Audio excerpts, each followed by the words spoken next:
शिखावस्थी के चैनल में आप सभी का स्वागत है। मैं हूं शिखावस्थी। कार्तिक मास प्रारंभ होने वाला है। कार्तिक मास की हमारे पुराणों में बहुत भारी महिमा है। कार्तिक मास माता लक्ष्मी, भगवान विष्णु और तुलसी माता को मुख्य रूप से समर्पित है। भगवान श्री कृष्ण की दामोदर लीला कार्तिक मास में ही हुई थी, तो इसलिए कार्तिक मास भगवान श्री कृष्ण को भी बहुत ज्यादा प्यारा है और कार्तिक मास को दामोदर मास के नाम से भी जाना जाता है। शास्त्रों में कार्तिक मास के बहुत सारे नियम बताए गए हैं, तो उन नियमों का पालन यदि आप करते हैं तो आपकी विशेष मंगल कामनाएं पूरी होती हैं, सुख सौभाग्य का आशीर्वाद प्राप्त होता है और इसके साथ ही भगवान की भक्ति आपको प्राप्त होती है। कार्तिक मास के जो नियम है वह शीघ्र फलदायी है। कहते हैं कि यदि आपने किसी भी नियम का पालन पूरे कार्तिक के महीने में किया पूर्ण श्रद्धा और विश्वास के साथ में, तो आपकी जो भी मंगल कामनाएं हैं लक्ष्मी नारायण भगवान, भगवान श्री कृष्ण, माता तुलसी उन्हें जरूर पूरा करते हैं। तो आज इस वीडियो में हम जानेंगे कि शास्त्रों में कार्तिक के कौन कौन से नियम होते हैं और इन नियमों का पालन आपको किस प्रकार से करना है। देखिए, जो कार्तिक मास में मुख्यतः तो 9 नियम बताए गए हैं और इन 9 नियमों में भी यदि आप 5 नियमों का पालन कर लेते हैं तो आपको संपूर्ण कार्तिक मास के नियमों का पुण्यफल प्राप्त होता है। तो उन नियम में कौन कौन से नियम है पहले हम जान लें। तो देखिए, कार्तिक मास में सबसे पहला नियम है सूर्योदय से पूर्व स्नान। ब्रह्म मुहूर्त में कार्तिक मास में यदि आप स्नान करते हैं तो इससे आपको बहुत ही ज्यादा पुण्य फलों की प्राप्ति होती है।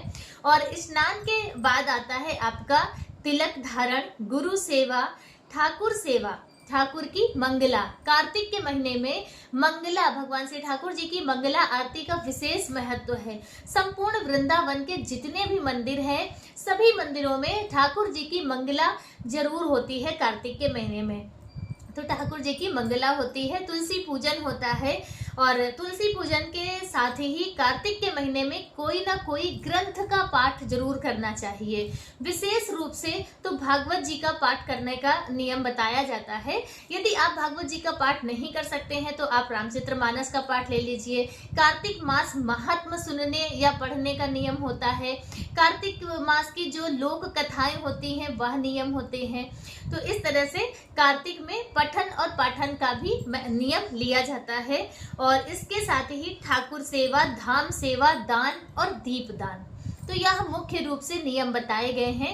इन नियमों में आपको यदि आप 5 नियमों का पालन कर लेते हैं तो आपको संपूर्ण जो कार्तिक मास के नियम है उनका पुण्यफल प्राप्त होता है। 5 नियम इनमें से कौन से हैं? पहला नियम है आप कार्तिक के महीने में सुबह ब्रह्म मुहूर्त में स्नान जरूर करें। बहुत ही ज्यादा पुण्यों की प्राप्ति होती है, बहुत ही शुभ माना जाता है और भगवान इससे बहुत ज्यादा प्रसन्न होते हैं। तो यदि आप कोई नियम नहीं ले सकते हैं तो कम से कम कार्तिक के महीने में सूर्योदय से पूर्व स्नान जरूर करें। दूसरा नियम है तुलसी माता की पूजा। तुलसी माता की पूजा कार्तिक के महीने में विशेष फलदायी होती है। लक्ष्मी की प्राप्ति होती है, सुख सौभाग्य की प्राप्ति होती है। तीसरा नियम आता है खान पान का। खान पान का भी नियम लिया जाता है। खान पान का नियम है कि बहुत से भक्त तो पूरे महीने का व्रत करते हैं, बहुत से भक्त एक समय का भोजन करने का नियम लेते हैं। तो इस तरह से कार्तिक के महीने में यह भी नियम लिया जाता है।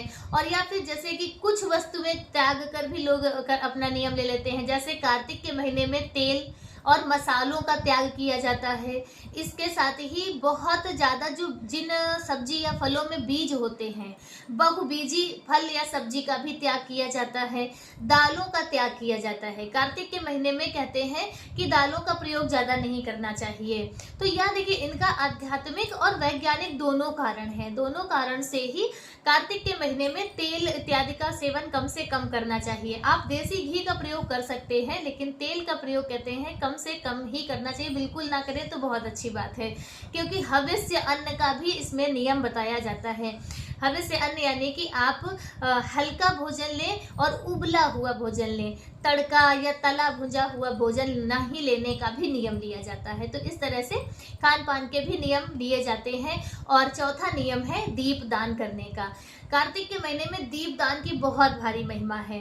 यदि आप नियम से कार्तिक के महीने में कोई आप मंदिर ले लीजिए, कोई आप चौराहा ले लीजिए, कोई आप जलाशय ले लीजिए और पूरे महीने नियम से आप वहां पर दीपदान कीजिए, देखिए आपको चमत्कारी प्रभाव उसका जो है वह प्राप्त होगा। बहुत भगवान की कृपा आपको प्राप्त होगी। तो इस तरह से यह और एक है उद्यापन का, उद्यापन यानी कि दान का नियम। दान का भी नियम लीजिए, जैसे आप नित्य जो भी आपने नियम लिए हैं, स्नान किया, आपने ठाकुर जी की सेवा की, आपने तुलसी पूजन किया और तुलसी पूजन इत्यादि अपना नाम जाप किया, जो भी पूजा पाठ है आपने करके, और फिर कुछ नहीं तो एक ब्राह्मण को आप नित्य भोजन कराने का नियम ले लीजिए। इससे भी बहुत ज़्यादा भगवान की कृपा प्राप्त होती है।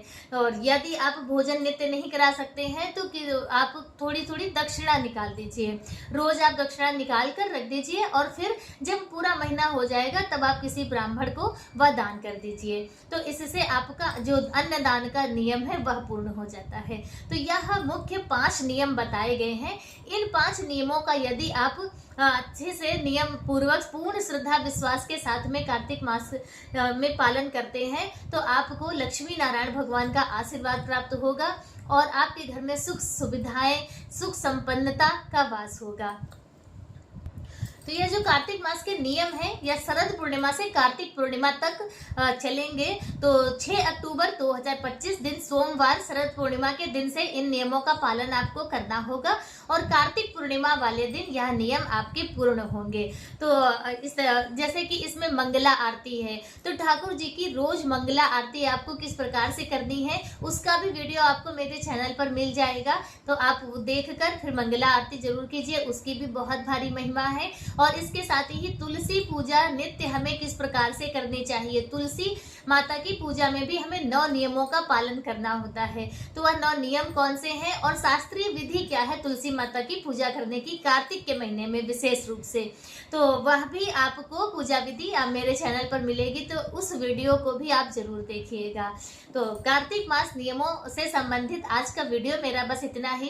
किसी भी तरह का कोई प्रश्न आपको पूछना हो तो आप कमेंट करके पूछ सकते हैं। और बाकी वीडियो बस इतना ही। मिलते हैं दूसरे वीडियो में किसी दूसरी जानकारी के साथ। तब तक के लिए श्री सीताराम।